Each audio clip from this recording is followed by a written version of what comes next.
Welcome back to the Theory Corner. At the end of our last video, we asked a massive question about the Before Times timeline in Silo Season 3. Who exactly is the dark web contact named Steve? Is he just a paranoid rogue hacker who got lucky, or are we looking at the first undeniable proof that a third, highly organized underground faction was operating before the bombs fell? Today, we are going completely down the rabbit hole. We are going to look at the massive technical impossibilities of Steve's operation, the terrifying real reason he demanded Daniel Keene's congressional badge, and the ultimate theory that Steve and his dark web syndicate are the original architects of the Flamekeepers. They did not just predict the end of the world, they actively infiltrated the silos before the doors were ever sealed. Let us start by looking at the meeting itself. Daniel Keene and Helen the journalist are pushed off the grid, forced to arrange a blind meeting in a derelict warehouse. When they meet Steve, the show presents him with all the classic tropes of an underworld hacker. He's nervous, he's surrounded by analog equipment, and he's deeply paranoid. But if we look past the surface aesthetic, Steve's operation is actually terrifyingly sophisticated. Think about what he's holding. He's sitting on a 20-second analog cassette recording of an F-35 fighter jet that was flying a highly classified doomsday mission. A lone guy sitting in a damp warehouse does not simply tune a ham radio into a stealth fighter jet's frequency. To intercept, isolate, and record military communications from a tactical strike package requires massive infrastructure. It requires access to satellite relays, deep decryption keys, and insider knowledge of military flight paths. Steve knew exactly when and where to listen, and more importantly, he knew the government was using unencrypted analog comms for this specific flight. That level of intelligence does not come from a lone wolf. It comes from a heavily funded, highly embedded rogue intelligence apparatus. This brings us to the third faction theory. Right now, the show has presented a binary conflict in the Before Times. We have the United States government, represented by the gray-haired man and Daniel Keene, who are secretly building the silos while orchestrating a massive cover-up. And on the other side, we have whatever global enemy deployed the apocalyptic Black Cloud. But Steve represents a third piece on the board. A shadow network of tech elites, rogue intelligence officers, and civilian whistleblowers who realized exactly what the government was doing. This third faction realized that the Silo project was not just a rescue mission. They figured out that the government was building authoritarian, multi-generational prisons. They realized that whoever controlled the servers in the deep infrastructure would eventually control reality itself. And that leads us to the single most important moment in the warehouse scene, the transaction. Steve does not ask Daniel Keene for money. Money is entirely useless to a man who knows the world is about to end. Instead, Steve demands that Daniel place his secure congressional identification badge into a cloning device. Why does a hacker want a politician's ID badge? Because a congressional badge does not just get you into a fancy office building in Washington, D.C.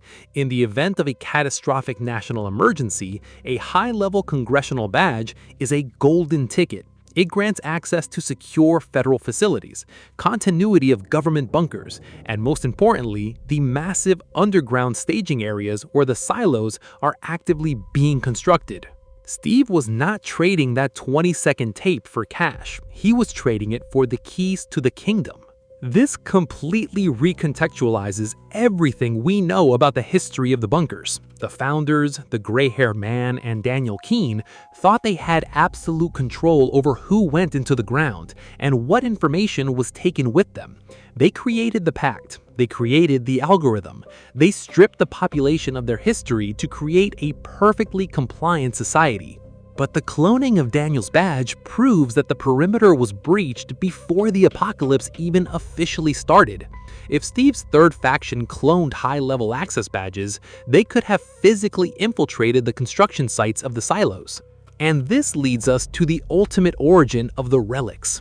For 3 seasons, we have seen Juliette, Martha Walker, and the Flamekeepers hoarding bizarre forbidden items from the before times: Pez dispensers, travel books, old hard drives, and camcorders.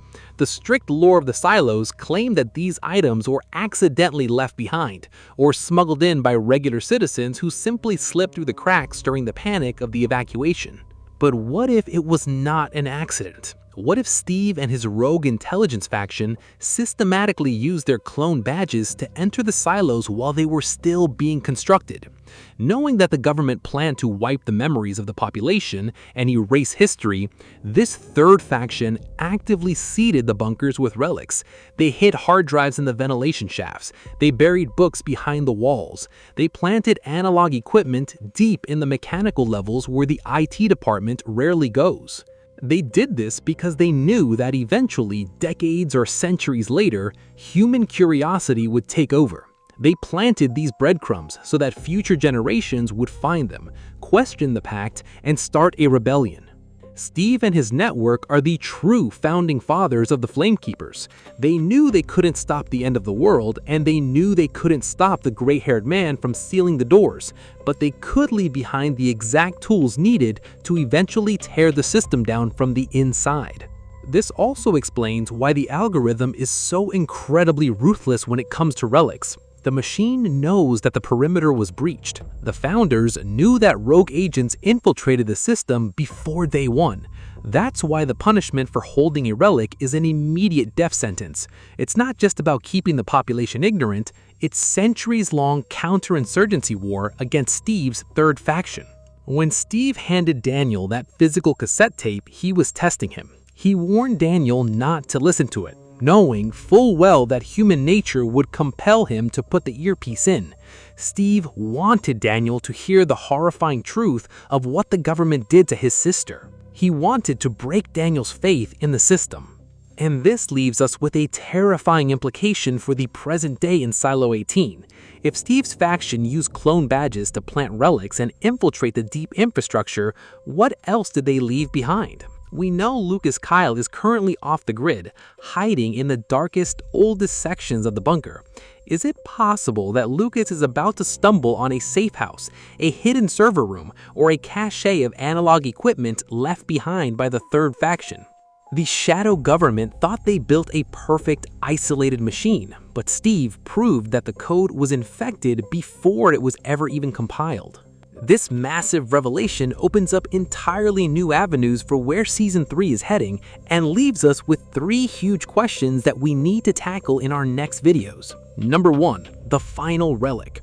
If Steve's faction seeded the bunker, did they manage to smuggle a copy of that 20-second cassette tape into Silo 18? And if Juliette or Lukas finds it, how do they even play an analog tape in a purely digital IT environment?